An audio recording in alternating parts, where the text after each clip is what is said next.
Minha amiga e meu amigo, nessa semana que chega ao fim, todo o espaço dela, de uma forma especial, foi reservada para fazer matéria sobre quem? Ele mesmo, Alexandre de Moraes, ministro do Supremo Tribunal Federal, conhecido como Xandão ou Cabeça de Manequim. Eu peguei algumas poucas das muitas que tem reportagens para fazer um compilado para que você possa rever. E olha que eu só peguei de veículos de esquerda que têm o hábito de passar pano para ele, mas que dessa vez, não aguentando os seus exageros, resolveram fazer críticas pesadas contra ele. O primeiro vídeo que eu vou mostrar para você é da Globo News, onde o senhor Walter Maurovitch faz uma crítica pesada no caso envolvendo aí o governo da Espanha. Assista. E o Itamaraty sejam comunicados da decisão para que façam a devida comunicação diplomática com a Espanha. Então, eu queria que o senhor começasse explicando esse conceito da reciprocidade, se ele cabe nessa decisão que a gente acabou de noticiar aqui. Tá bom, esse é o ponto que me parece fulcral, fundamental. Mas eu gostaria de lembrar, dar um passo atrás, e dizer que toda vez que um magistrado, que é do Supremo ou qualquer outro juiz, toda vez que ele aprecia um pedido e julga com o fígado, acontece um caso assim.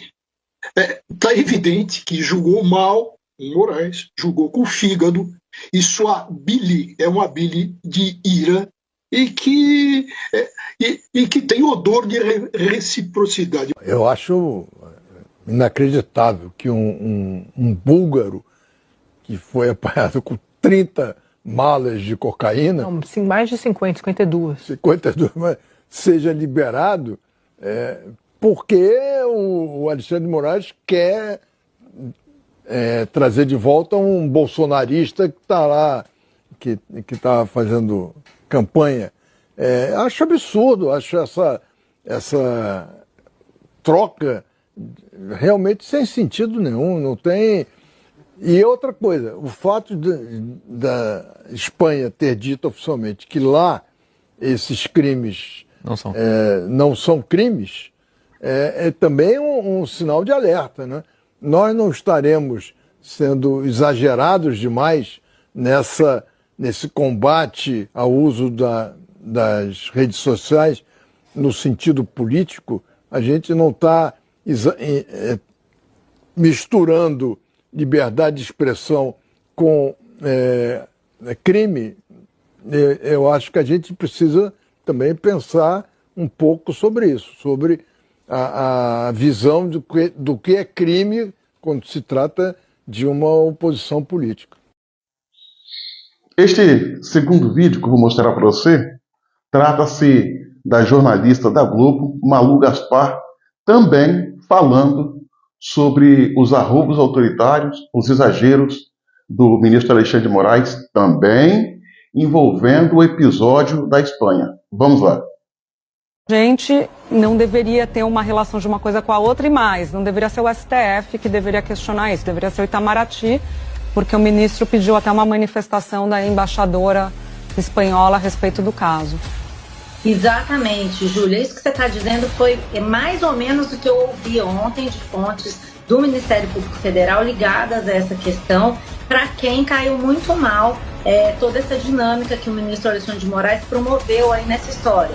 Porque como você está falando, para eles é o famoso, uma coisa é uma coisa, outra coisa é outra coisa. Uma coisa é a questão do Oswaldo Eustáquio. Essa é uma discussão que está sendo travada, como o Bausa contou, vai ser discutida, vai ser feita na Justiça Espanhola. O Brasil pode recorrer ao Tribunal Espanhol da decisão, tudo direitinho, vai tentar explicar que o Oswaldo Eustáquio, na verdade, a questão do Oswaldo Eustáquio não é exatamente o crime político, aí eles vão ter que fazer o argumento deles. Outra coisa é essa questão desse traficante. O traficante cometeu um crime comum, não há dúvida de que carregar 52 quilos de cocaína de um lugar para outro e depois fugir para o Brasil, que foi o que ele fez, e ser capturado no Brasil, não é um crime político.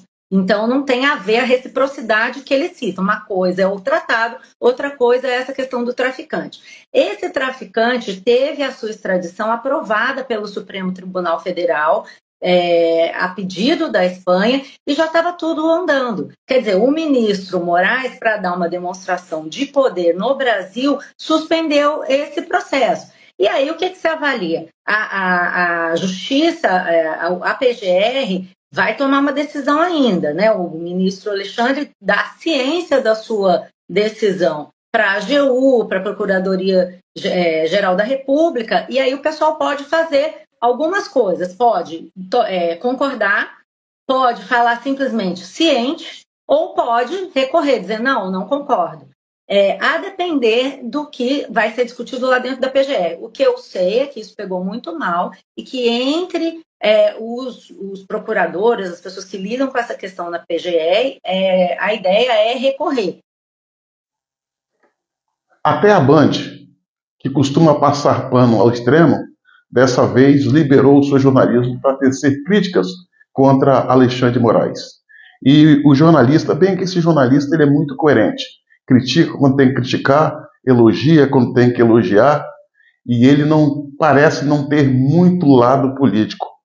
Jornalista Oineg, do canal Band de Notícias, falando sobre o Chiquinho Brazão, que foi liberado por Alexandre de Moraes para cumprir prisão domiciliar. Vamos lá. Olha, a gente sabe que cada caso é um caso, mas olha isso. Há 2 semanas, o ministro Alexandre de Moraes colocou a cabeleireira Débora Santos em prisão domiciliar. Débora responde por tentativa de golpe de Estado e outros crimes, e ela ganhou fama como a pichadora da estátua da Praça dos Três Poderes. Aí hoje, Alexandre de Moraes colocou em prisão domiciliar Chiquinho Brazão, acusado de mandar matar a vereadora Marielle. Quanto tempo Brazão, que a defesa diz que está doente, ficou atrás das grades? 383 dias. Quanto tempo Débora ficou atrás das grades? 742 dias, quase o dobro. Essa lógica não parece um pouco desbalanceada? Agora, na sequência, vem William Vac, do canal de notícias CNN, falando sobre os exageros nas decisões do ministro Xandão. Vamos lá, o ministro do Supremo Tribunal Federal, Alexandre de Moraes, foi destaque mais uma vez na imprensa internacional. Ele, que nesse caso do Economist, ele é tratado como um personagem de alto significado, porém com uns poderes abusivos. No caso mais recente, Moraes criou uma crise diplomática com a Espanha, depois que a Espanha negou a extradição de um blogueiro bolsonarista. Reportagem de Luciana Amaral. Nesta semana, a revista britânica The Economist publicou 2 textos com críticas ao Supremo e especialmente a Moraes. Uma das reportagens diz que a democracia no Brasil vem sofrendo diante do que chama de políticos podres, corruptos. Mas também endereça o que enxerga como outro problema: juízes com excesso de poder.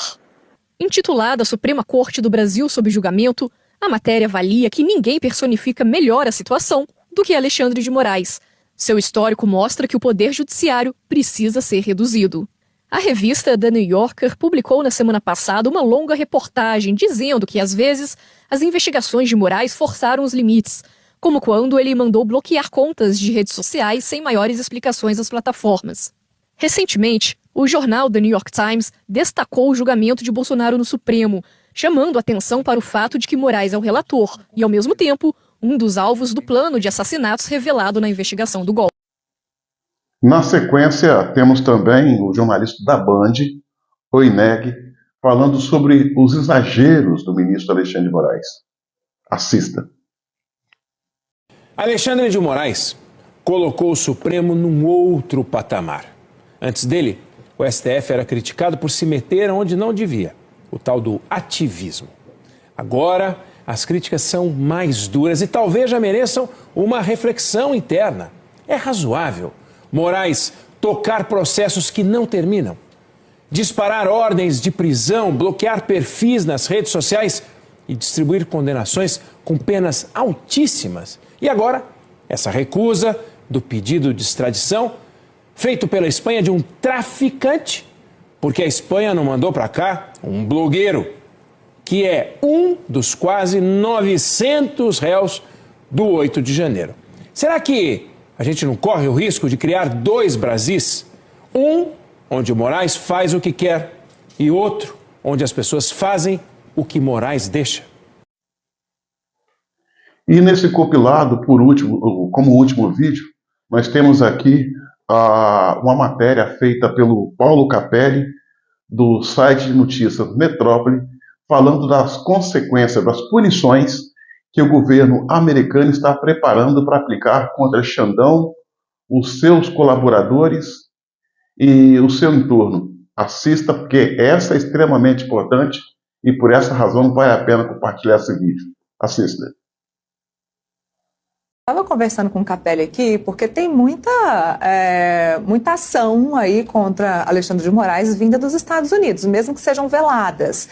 Tem a do Congresso, o Capelli está me dizendo que essa não é do Congresso, é da Casa Branca, não é isso? Exatamente, né? A gente revelou aqui no Metrópolis que essas sanções ao ministro Alexandre de Moraes são discutidas na Casa Branca. Agora, elas caminham lentamente, digamos assim, né? Porque são 4 departamentos que estão analisando o texto que prevê sanções imediatas a Alexandre de Moraes e também, do jeito que está redigido, a outras autoridades brasileiras. Quais são os departamentos que estão analisando o texto? O Departamento de Estado, que é o equivalente ao nosso Itamaraty, o nosso Ministério das Relações Exteriores, que é comandado pelo Marco Rubio, um crítico quanto mais do presidente Lula. Tem também o Conselho de Segurança Nacional, Homeland Security, que também está analisando o caso. Essa pasta é comandada por um militar. E também o Tesouro Nacional dos Estados Unidos analisa a questão, porque como envolveria um bloqueio financeiro a Alexandre de Moraes, o Tesouro precisa ser consultado. E por último, fechando, o 4º departamento do governo dos Estados Unidos que analisa a questão é o Conselho Jurídico da Casa Branca, porque essa medida também teria implicações jurídicas. White House Counsel é o último departamento desses 4 que estão analisando essas sanções a Alexandre de Moraes. A gente trouxe aqui com exclusividade que esse texto está rodando na Casa Branca há mais de um mês, né? Mas cada departamento precisa dar o seu parecer sobre essas sanções para que o texto chegue ao presidente Donald Trump já com a opinião de cada um desses setores, para que Trump, ele sim terá a palavra final, possa determinar se vai implementar as sanções, se vai modificar o texto que está previsto, se vai refutar. A última palavra é de Donald Trump. Pois bem, amiga e amigo, como você pode ver, esse compilado foi feito em cima de matérias de veículos de comunicação que geralmente é atrelado ao sistema, à ditadura do judiciário, ao governo Lula, e que ao longo desses anos, de todo esse tempo, vem passando pano para todos esses arroubos autoritários. Fiz questão de pegá-los até para não contaminar a minha mensagem. Quem está falando são eles, e não se trata de inteligência artificial. Fato é que Alexandre de Moraes chegou a tal ponto que todo mundo o odeia.